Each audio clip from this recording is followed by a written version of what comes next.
Welcome back to the debut of KD's audio library. We'll start off with a bang today. You know, the FFA is a great high school organization, and there's a lot of young men and women in it from all over the country. So we're going to listen as Jackie B tells about his experience in the FFA. Let's listen, shall we? Back in about 1974, I got in the FFA, Future Farmers of America. I didn't even know what it was, but my brother told me when I was in the 8th grade it'd be something good to take. I didn't know it had anything to do with farming. I never was much into farming stuff. I didn't think that was my thing, even then. But anyway, I went down there to my brother's house and he signed me up for the Future Farmers of America. And I went on to school and I went into the ag class. It was Mr. Bradley's ag class. And I was in there with Mark Bigger's staff.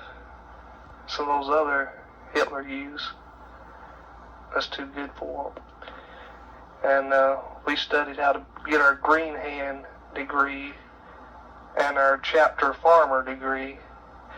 And Mr. Bradley said I would be good at the creed speaking, which was this thing that some young neck farmer had written about how he enjoyed being a farmer.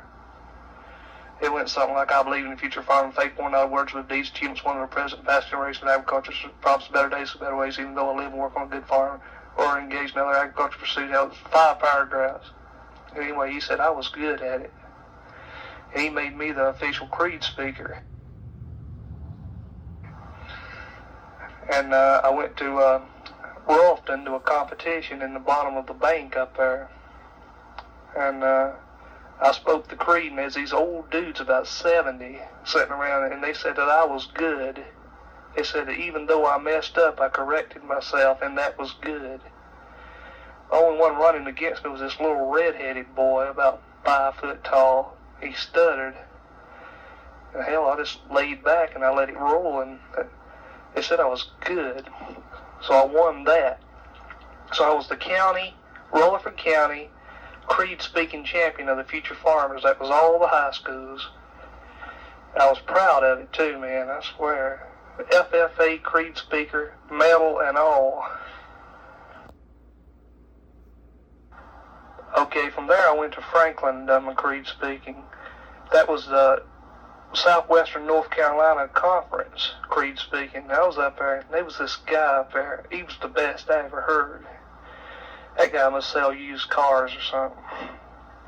He got up there and he left it, I believe in the future of farming, with a faith born not of words but of deeds.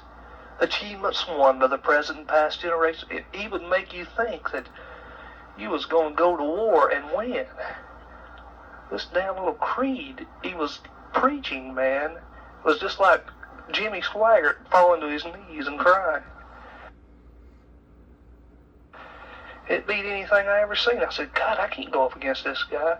I got up there, I was psyched out bad. I said, I believe in the future of farming, faith born not of words, but of deeds, achievements, present and past generation.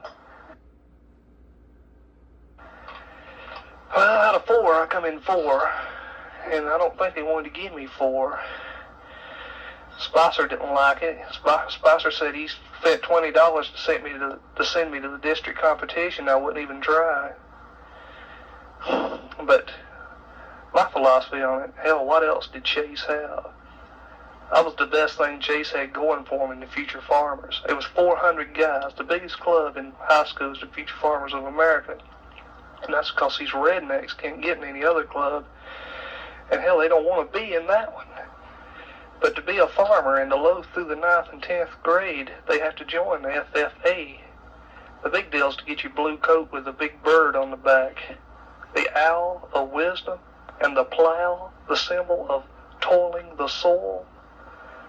got to money. Anyway, the next year I was already established and I had a good reputation among the officials of the future farmers. That was when I was a sophomore. They would have made an officer out of me. They was grooming me for a high position in the organization anyway if I'd have stayed into I was in 11th and 12th grade. But anyway, back to the sophomore year. We'd have these meetings of the future farmers in the lunchroom. We had to meet in the lunchroom because, like I said, there's 300 of us. And we were set up on this situation called parliamentary procedure. That means you got a president, vice president, treasurer, and shit like that. Well, at the start of every meeting, the president asked everyone in the council there why they're here. He said, Mr. Vice President, where are you? He says, I'm stationed by the ear of corn. The ear of corn is a symbol of a fruitful crop, and that is what we're here to represent. And then they'd say, Mr. Treasurer, why are you here? He says, I'm here stationed by the symbol of the owl. They have these little ceramic things, little owls and stuff. And they sat behind them and they tell them why they're representative of them. Well, anyway, they do that every time. And they had the worst problem with these necks getting tore up and starting to talk and laugh. And the president would jump up and says, shut up! Shut up! And these necks would laugh at him. I remember Kyle Beard. Kyle Beard was this dude about 6'4", blonde, long, straight blonde hair about his waist. Weighed about 310. And he got off on taking Indian eating tattooing himself during ag class. Well, Kyle Beard used to give him hell. He used to give him hell. Every time he'd have a meeting, he'd cuss them out. He'd jump up and tell them to go to hell. It's true. Well, anyway, during one meeting, the vice president didn't show. He had a hangover. So they had to have a quick fill-in. And they read all this out of this little manual anyway. It's told what to say and where you're stationed by, what symbol you're stationed by, and what you're here for, right beside these little italics. So they thought they'd get me for a quick fill-in, 5 minutes notice. Well, I was kind of nervous, but I did it anyway, so I got up there and stood beside the president. And the president says,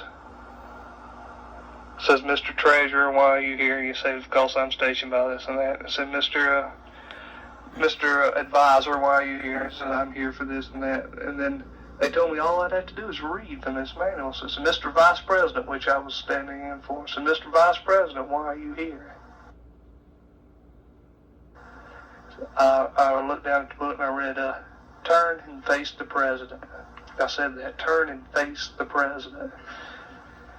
And I said, I didn't even notice it. And then I said, I'm here because this is such and such shit. And I said, oh my God. And for the first time, even the worst of the necks of the FFA come alive and had a grand laugh on me. 300 guys. I was stooped below the level of the worst ag neck, and I was being laughed at by 300 guys. So it goes to show, or it is here to me to say today, that I was never asked to stand in for anybody else at any other meeting, and I never finished junior or senior year in the FFA. Thank you very much.